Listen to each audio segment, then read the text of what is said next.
सभी भगवत प्रेमियों को हमारी राधे राधे। मानव जीवन का सर्वोत्कृष्ट फल सत्संग श्री भक्तमाल कथा के माध्यम से हमें मिलने जा रहा है। श्री भक्तमाल कथा के प्रधान श्रोता हमारे श्री प्रिया प्रीतम जी हैं। उनके श्री चरणों में प्रणाम करते हुए आइए आज के भक्त चरित्र का श्रवण करें। श्री भरत जी। भरत सरीस को राम सनेही, जगो जप राम रामो जप जेही। श्री राम जी श्री राम के ही स्वरूप हैं। श्री भरत जी श्री राम के ही स्वरूप हैं। वे व्यूह अवतार माने जाते हैं और उनका वर्ण ऐसा है कि भरत राम ही की अनुहारी, सहसा लखी न सकही नर नारी। विश्वास भरण पोषण करने वाले होने से ही उनका नाम भरत पड़ा। धर्म के आधार पर ही सृष्टि है। धर्म ही धरा को धारण करता है। धर्म है इसलिए संसार चल रहा है। संसार की तो बात जाने दीजिए।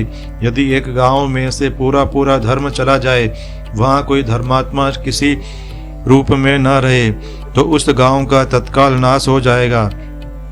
भरत जी ने धर्म के उसी धूरे आदर्श को धारण किया। जो न होत जग जन्म भरत को, सकल धर्म धुर धरनी धरत को। जन्म से ही भरत लाल श्री राम के प्रेम की मूर्ति थे। वे सदा श्री राम के सुख, उनकी प्रसन्नता में ही प्रसन्न रहते थे। मैंपन का भान उनमें कभी आया ही नहीं। उन्होंने स्वयं कहा है, महु सने सकोच वस, सन्मुख कही न बैन। दर्शन तृपित न आजू, लगी प्रेम पियासे नैन।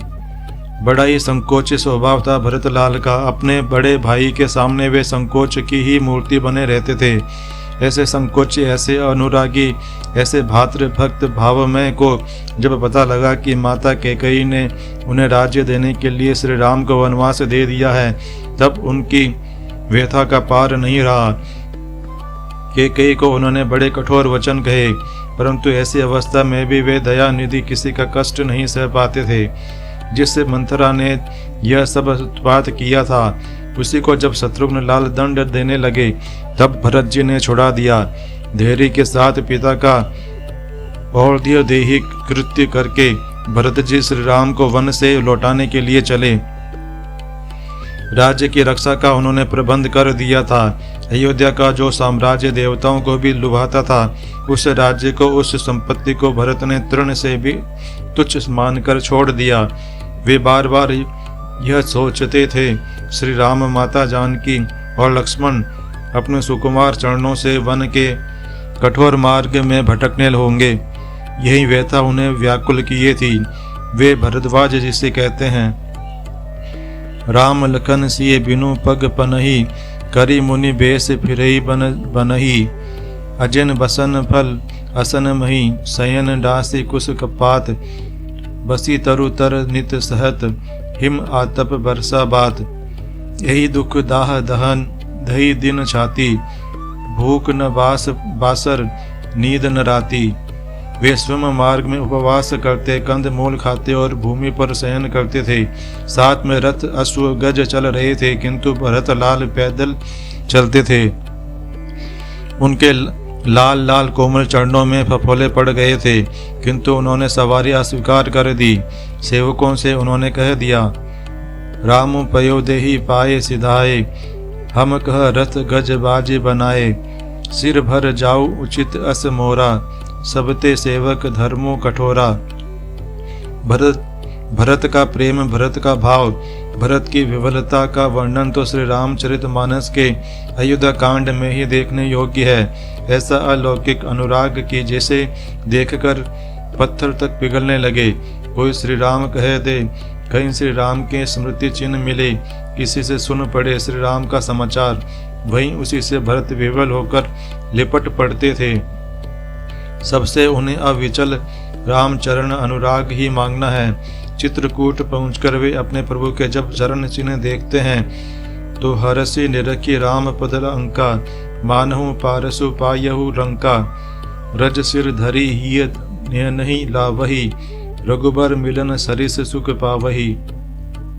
महर्षि भरद्वाज ने ठीक ही कहा था। तुम तो भरत मोर मत एहू, धरे देह जनु राम सनेहू। चित्रकूट में श्री राम जी मिलते हैं। अयोध्या के समाज के पीछे ही महाराज जनक भी वहां पहुंच जाते हैं। महर्षि वशिष्ठ तथा विश्वामित्र जी और महाराज जनक तक कुछ कह नहीं पाते। सब लोग परिस्थिति की विषमता देखकर थकित हो जाते हैं। सारी मंत्रणाएं होती हैं और अनिर्णित रह जाती हैं। केवल जनक जी ठीक स्थिति जानते हैं। वे भरत को पहचानते हैं। एकांत में रानी सुनैना से उन्होंने कहा, परमारत स्वारत सुख सारे, भरत न सपनेहु मनहु निहारे। साधन सिद्धि राम पग नेहु, मोही लखी भरत भरत मत एहु। घोरेहु भरत न पेलिहि, मनसहु राम रजाई। श्री राम की आज्ञा दें। वे भगवत वत्सल भरत पर उनका असीम स्नेह है। वे भरत के लिए सब कुछ त्याग सकते हैं। उन्होंने स्पष्ट कह दिया, मनो प्रसन्न करी संकुच, तजी कहु करो सोई आजू। परंतु धनी है भरत लाल, धनी है उनका अनुराग। आराध्या को जो प्रिय हो, जिसमें श्री राम को प्रसन्नता हो, जो करने से श्री रघुनाथ को संकोच न हो, वही उन्हें प्रिय है। उन्हें चाहे जितना कष्ट सहना पड़े, किंतु श्री राम को तनिक भी संकोच नहीं होना चाहिए। उनका अविचल निश्चय है। जो सेवक साही वही संकोची, निज सुख चही तासु मति पहुंची। अतएव श्री राम की प्रसन्नता के लिए उनकी चरण पादुका लेकर भरत अयोध्या लौट आए। राज सिंहासन पर पादुकाएं पधराई गई। राम वन में रहे और भरत राज सदन के सुख भोगे। यह संभव नहीं था। अयोध्या से बाहर नंदीग्राम में भूमि में गड्ढा खोदकर कुश का आसन बिछाया उन्होंने। 14 वर्ष वे महातापस बिना लेटे बैठे रहे। गोमूत्र यावक व्रत ले रखा था उन्होंने। गाय को जौ खिला देने पर वह जो गोबर में निकलता, उसी को गोमूत्र में पकाकर वे ग्रहण करते थे। 14 वर्ष उनकी अवस्था कैसी रही, यह गोस्वामी तुलसीदास जी बतलाते हैं। पुलक गात हिये सिये रघुबीरु, जिये नामु जप लोचन नीरू। भरत जी ने उसी प्रकार वे अवधि के वर्ष बिताए। उनका दृढ़ निश्चय था, बीते अवधि रही जो प्राणा, अधम कवन जग मोहि समाना। श्री राम जी इसे भली भांति जानते थे। उन्होंने भी विभीषण से कहा, बीते अवधि जाऊं जो, जियत न पावो वीर। इसलिए श्री रघुनाथ जी ने हनुमान जी को पहले ही भरत के पास भेज दिया था।